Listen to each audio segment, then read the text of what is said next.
যে আজকে সারাদিনে বিশেষ করে রাজধানীতে যে ধরনের ঘটনা ঘটেছে আপনারা জানেন ঢাকা কলেজ এবং সিটি কলেজের শিক্ষার্থীদের মধ্যে ভয়াবহ সংঘর্ষ হয়েছে। সেখানে পুলিশ শিক্ষার্থী আহত হয়েছে।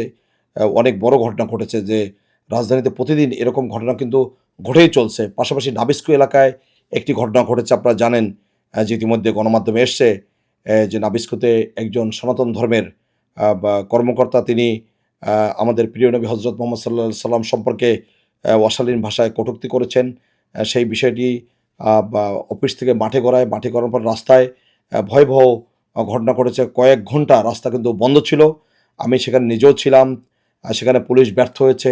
তাদের বোঝাতে পরে সেনাবাহিনী এসছে। তারাও দীর্ঘ সময় এরপরে আসলে এই যে একটা অস্থিরতা পুরো রাজধানী জুড়ে একটি চরম অস্থিরতা বিরাজ করছে এবং সেটা কিন্তু প্রতিদিনেরই চিত্র। আমরা আ বা যেভাবে ৫ই আগস্টের পরে আমরা স্বপ্ন দেখেছি যে একটি সুন্দর বাংলাদেশ, যে বাংলাদেশে শান্তি থাকবে, যে বাংলাদেশে আইনের শাসন থাকবে, যে বাংলাদেশে নিয়ম শৃঙ্খলা থাকবে, গণতন্ত্র, সুশাসন, ন্যায় বিচার থাকবে। কিন্তু আমরা এই মুহূর্তে চরম অস্থিরতায় রয়েছি। প্রতিদিন আমরা গণমাধ্যমে কথা বলছি, বা সেক্ষেত্রে আসলে শিক্ষার্থীদের মধ্যে এক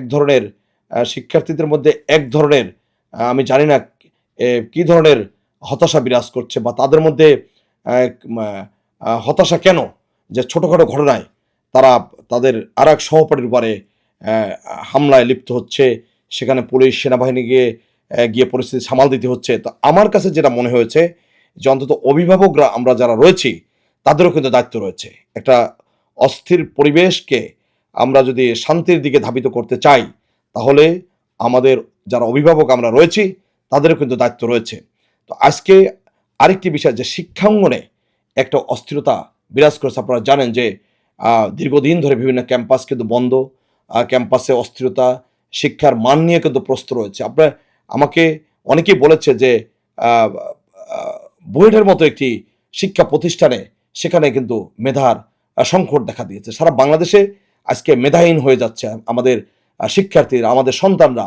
তো আগামী বাংলাদেশ আমরা কিভাবে নির্মাণ করব? এই বিষয়গুলো কিন্তু মাথায় রাখা দরকার। আমি যেমন আদমজী কেন্দ্র কলেজের স্টুডেন্ট ছিলাম। আমরা যখন লেখাপড়া করেছি, শিক্ষার মান নিয়ে আমরা কিন্তু সন্তুষ্ট ছিলাম এবং শিক্ষা অঙ্গনে একটা সুন্দর পরিবেশও বিরাজমান ছিল। কিন্তু আজকে গত ১৪ বছর বা এর আগে ১৭ বছর একটি ফ্যাসিবাদ সরকার ছিল। তাদের মতো তারা ক্যাম্পাসগুলো নিয়ন্ত্রণ করেছে। সেখানে একদলীয় শাসন ব্যবস্থা কায়েম করেছে। গণতন্ত্র, সুশাসন, ন্যায় বিচার ধ্বংস করে দিয়েছে। যে প্রেক্ষিতে আসলে ৫ই আগস্ট হয়েছে, সেখানে ছাত্র জনতার গণঅভ্যুত্থানের মধ্য দিয়ে আমরা একটি বিপ্লবের মধ্য দিয়ে ফ্যাসিবাদ মুক্ত করেছি। কিন্তু আমরা এরপরে ভেবেছিলাম যে আমরা একটু স্বস্তিতে থাকবো। কিন্তু রাজনৈতিক যে সংঘাত, যে সহিংসতা, একে অপরের প্রতি যে মারমুখী আচরণ, তার কিন্তু কোনো পরিবর্তন আমরা দেখছি না। সবাই রাষ্ট্রীয় ক্ষমতায় যাওয়ার স্বপ্ন দেখছে এবং চেয়ারে বসার একটা স্বপ্ন দেখছে। এ স্বপ্ন যেন একেবারে এমনভাবে তাদেরকে পেয়ে বসছে, এই চেয়ার, এই জায়গা, এই স্থান, রাষ্ট্রীয় ক্ষমতা আমার দরকার। এখান থেকে বেরিয়ে আসতে হবে। এখান থেকে বেরিয়ে যদি আমরা না আসতে পারি, তাহলে আমাদের সামনের পথগুলো কিন্তু কণ্টকাকীর্ণ হবে, কুসুমাস্তীর্ণ নয়। যে শিক্ষার মান এবং শিক্ষা ব্যবস্থা এবং আমাদের শিক্ষার্থীরা কিন্তু ক্যাম্পাস বিমুখ হয়ে যাচ্ছে এবং শিক্ষকরাও কিন্তু রাজনৈতিক দলাদলির কারণে আমাদের শিক্ষার্থীদের পাঠদানে তেমন একটা মনোযোগী হচ্ছে না। তারাও কিন্তু বিগত সময় বা শেখ মুজিব বন্দনায় তারা ব্যস্ত ছিলেন।